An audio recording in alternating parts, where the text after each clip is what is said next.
je dirais, votre rentrée, non pas scolaire, mais politique, on vous a vu, je dirais, avec beaucoup de projets, une certaine vision. On pourrait dire que les vacances ont été salutaires. Salutaires, les vacances sont toujours salutaires. Et puis les vacances, elles permettent aussi de réfléchir, de voir ailleurs, de prendre des idées. Et puis de revenir à Dinard toujours aussi enthousiaste, toujours aussi enchanté. Dinard a tellement d'atouts à offrir à sa population et à ceux qui veulent venir nous visiter que c'est très plaisant, c'est enthousiasmant de réfléchir et de proposer des choses pour Dinard. On a pu remarquer dans certains sujets, hein, effectivement, dont la presse d'ailleurs l'évoque de nouveau encore ce matin, hein. On va pas revenir forcément sur tout le dossier Eiffage, où on voit bien qu'aujourd'hui et demain il y aura une solution, c'est évident, même si elle fait perdre du temps. Mais au-delà de ça, pour vous, Sylvie Mallet, aujourd'hui l'essentiel, c'est que les Dinardais apprennent, réapprennent, tout simplement peut-être à vivre ensemble. Vivre ensemble. Oui, je pense qu'il faut réunifier la ville. Je crois que les Dinardais ont été blessés par les mois de tension qui ont donné de notre ville une mauvaise image à l'extérieur. Donc je crois qu'il faut enterrer les haches de guerre avec les uns et les autres et puis avancer parce que Dinard nous offre tant que ce serait dommage de ne pas travailler dans l'intérêt général. Alors pour revenir très rapidement sur le projet Eiffage, le projet Beaufil, qui est un merveilleux projet d'urbanisme et d'architecture, qui est un lien aussi entre les quartiers parce qu'il avait été envisagé comme tel. Je veux dire qu'en dehors de toutes les attentes financières qu'on peut en avoir, et elles ne sont pas des moindres, eh bien c'est d'abord un projet d'urbanisme. C'est d'abord une couture urbaine qui intègre la voie verte et qui donne de notre ville une image de modernité. Et toutes les villes sont à la recherche d'un certain modernisme architectural qui fait face justement à la grandeur et à la puissance de son patrimoine.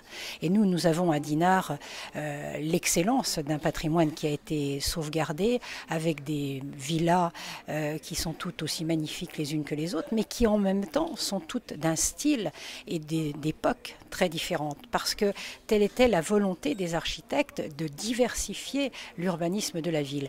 Eh bien, Ricardo Bofill, tout en reprenant les invariants de la ville de Dinard, n'a pas fait moins que ça. C'est-à-dire qu'il s'est collé à cette obligation d'excellence et le projet, même s'il a été beaucoup dénigré et si on a beaucoup raconté des contre-vérités sur ce projet, doit être réhabilité dans la réalité dinardaise, dans la population dinardaise, parce que les Dinardais peuvent être sûrs que ce projet-là fera honneur à leur ville et sera la naissance du Dinard moderne. Et il est en plus inévitable parce que nous sommes trop avancés en l'état du dossier pour que le maire actuel puisse revenir sans des conséquences absolument dramatiques sur ce projet-là.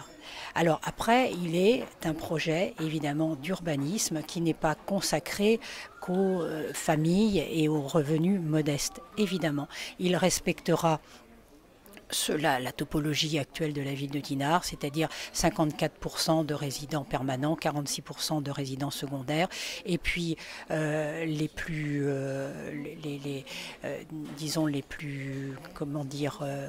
ceux qui pourront habiter dans ce programme, eh bien viendront grossir les effectifs de la ville. Est-ce que Sylvie Mallet, au travers de vos propos, est-ce que la vision d'ailleurs d'une ville nouvelle que vous parliez hier, et d'ailleurs on peut retrouver les propos, je dirais du premier adjoint, hein, du maire de la Richardet ce matin dans la presse, est-ce que cette ville nouvelle, c'est pas aussi une façon d'ouvrir Dinard vers l'extérieur, d'aller apporter et de penser que demain, Dinard, c'est aussi l'hôpital peut-être à l'extérieur, c'est peut-être cette vision d'une nouvelle ville ouverte vers l'avenir. Pas forcément le message qu'on a aujourd'hui. Mais naturellement, on ne peut plus vivre à l'intérieur de frontières, de périmètres. Il faut penser sur l'ensemble du territoire. Alors l'ensemble du territoire, d'abord, à mon point de vue, c'est Saint-Malo agglomération. Il faut essayer de gagner Saint-Malo agglomération parce que dans une communauté de communes ou dans une communauté d'agglomération, il faut traiter les grands sujets, les grandes compétences. Il ne faut pas se tromper entre du réseau, enfin de la mise en réseau de médiathèques, qui ça est de la coopération intercommunale et c'est très bien de pouvoir le faire ou un réseau de transport, le TAD par exemple, entre le Minic et Dinard, mais on ne fera pas gagner des parts de marché à notre territoire avec des sujets aussi peu ambitieux.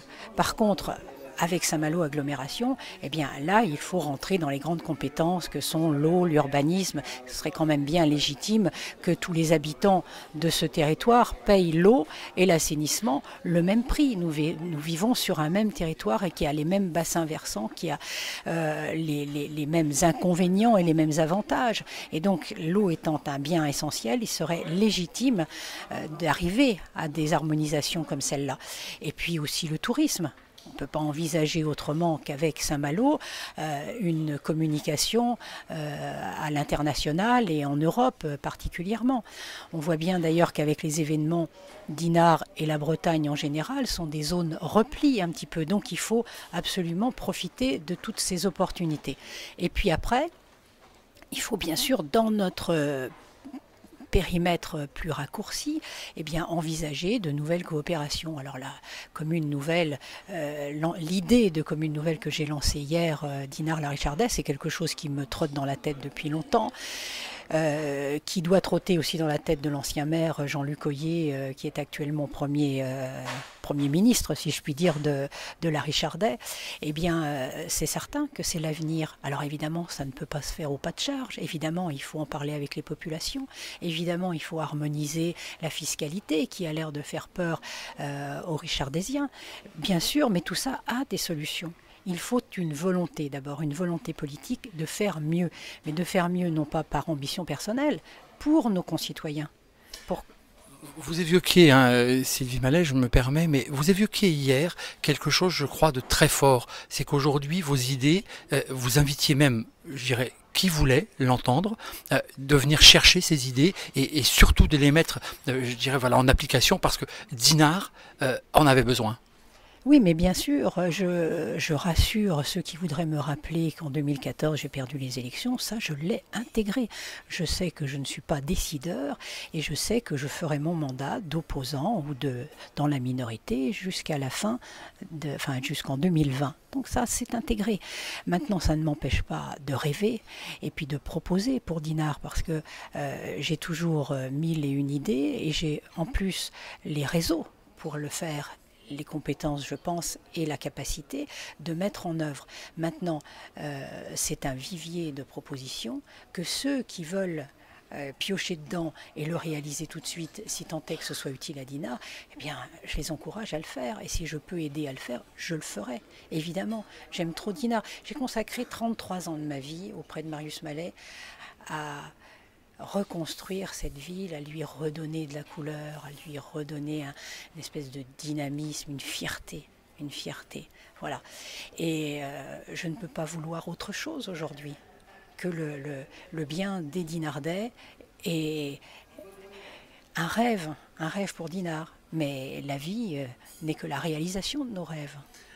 On a bien compris, Sylvie Mallet, que Dinard vous tenait à cœur. En tout cas, on l'avait bien vu déjà dans la presse hier, vraiment de cette vision pour demain, et que Dinard avait vraiment besoin. En tout cas, merci de cet échange aujourd'hui et pour cette rentrée, si on peut dire.